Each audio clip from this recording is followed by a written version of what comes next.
On this episode of Lapeef, Let's Talk. That's love. It's making a sacrifice. It's all encompassing in that you're willing to do things for people out of a sense of duty, out of a sense of a higher purpose, out of a sense of charity, out of a sense of desiring for people to be the best thing, the best version of themselves, pouring into them first, understanding that you're going to draw the true potential out of them and you being selfless, right? Love is becoming the best version of myself first, understanding that the best version of me is the best version of us. So I'm going to be selfish so that I can then be selfless later on, right? That's what love is. Love can't be defined by one word or one desire or one feeling or one way in which you look at a person. It's something that's much greater, and it's a sense of purpose and a sense of duty that you then apply. And the evidence of it is how you treat people, is how you do people, is when you get the opportunity and when nobody is looking and you're not getting no accolades for it, what do? That's love. Mm-hmm. That's how it should be defined. And it's a strong feeling of affection that people have for another person if we're talking about like a relationship. So someone can love in fact, like I always ask my mom these random questions, but like you can love your siblings or your child or your husband or your wife, but maybe you don't want to stay with them. Maybe you don't think that's the best situation for you to be in, but you can still love them. You can have boundaries and love someone. I don't think just because you love someone, it means you're romantically involved. I don't think just because you love someone, it means it just depends. Like there are so many other things that go along with love, that people think are love in and of itself. But like love is the feeling that you have.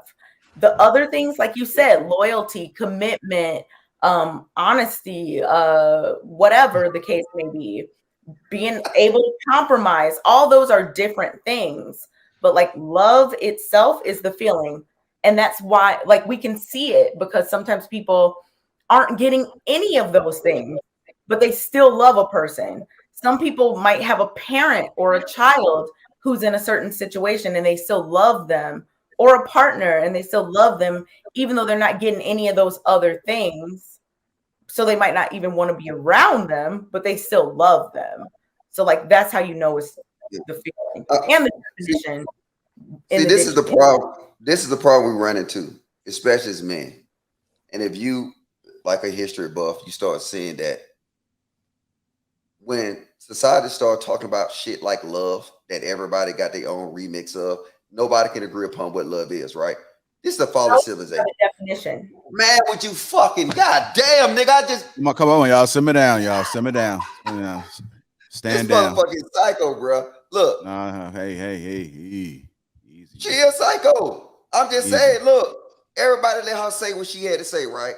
Nobody interrupted her. Somebody come in with a different perspective, right? I'm gonna say it, fuck it. Ain't gonna let it interrupt me.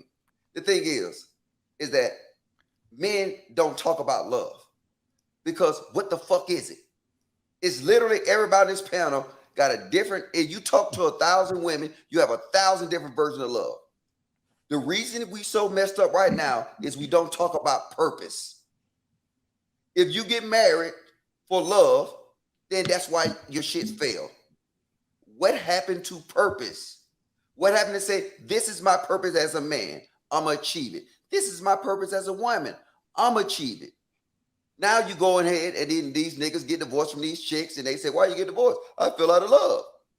Oh, okay, well, what you mean? And it's remixed. This is the thing that you got grown men and we fall into this trap where we talking about love and then knowing that it can literally be anything, whatever they feel. That's what love is. Whatever I feel at the moment, I consider it love. Love, respect, honor, cherish, this and this and this and this. Okay, was that man fulfilling his purpose as a man? Yes or no? Yes. That means you were full of shit if you left him. Is that woman fulfilling her purpose as a woman? Yes or no? Yes. Well, okay, you should have stayed with her.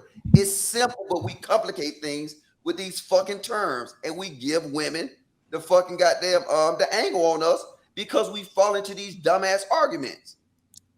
I'm sorry. All right, mic drop. Yeah. Siobhan want to talk. Go ahead, Siobhan. Yeah. So okay, so there are a lot of people that do try to fall in love, and they say that they're in love, quote unquote, and they're really, really not in love. But what people really need to do is like try to fall in love with their character and try to fall in love with the person that they are as a whole. Because if you don't, you're really not gonna love who you're with. Okay. Anton, did you speak on this already?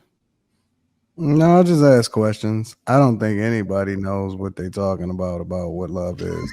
I do. No, go ahead. Siobhan Go is ahead and please, Siobhan is talking about being in love, which is much different than love, which is much different than lust. Yeah, it is. No, you can tell when somebody lusting over you, okay? Because we all know what that is. I don't think anybody knows what they're talking about. No, I do. I know the difference between love and lust. Tell me what's the difference between love and being in love. Love what's and love being and being in love? Yeah. You can be in love tomorrow, but you're not in love. You know, you gotta. You ain't said nothing, girl. You ain't said nothing. You ain't said nothing. I hate y'all so much. Why do you think it's to love? You ain't said nothing. What do you? I hate you so much, Anton, but I love you too. Anton. Hey, go ahead, Sarah. I want to hear his point. I want to hear what he feels like it's love. Okay, I'm gonna break it down. I'm gonna do it in reverse. Okay, so we're gonna start with lust, right? A lot of times people conflate love with lust because they desire something, and they desire it so much that sometimes they're willing to do things that's out of the ordinary in order to get it. But once they get it, and this is one of the things that we apply post-nut clarity to, they no longer feel the same way that they did before, and so they may want something, but it doesn't necessarily translate into love, right? Then you got being in love, and being in love can be very similar to lust in that you want and you desire something, which makes it so easy for you to fall out of it. But it is more of a feeling type of thing, right? I think that being in love and love, the difference between the two is feeling versus a sense of duty. Now, love is all encompassing, right? It's the thing that you do when you don't want to do it for people that you actually usually applying it to, right? You can have a sense of love for people that you don't even know because you want the best for them and you're willing to make the sacrifice in order to ensure that they're successful, even if it comes to the detriment of your friendship, for example, right? If I love my guy, and then I'm gonna apply it to relationships. If I love my dog, I'm not going to tell him what he want to hear because I genuinely want the best for him, even if he get mad at me and it sever our relationship, but it actually benefits him, right? That's love. It's a sense of duty. It's doing the thing you don't want to do when you don't want to do it, even if it hurts you, right? Me making sure when I discipline my daughter, and even though I know it may hurt me to discipline her, I'm doing the thing that's in her best interest for her future. That's love. It's making a sacrifice. It's all encompassing in that you're willing to do things for people out of a sense of duty, out of a sense of a higher purpose, out of a sense of charity, out of a sense of desiring for people to be the best thing, the best version of themselves, pouring into them first, understanding that you're going to draw the true potential out of them and you being selfless, right?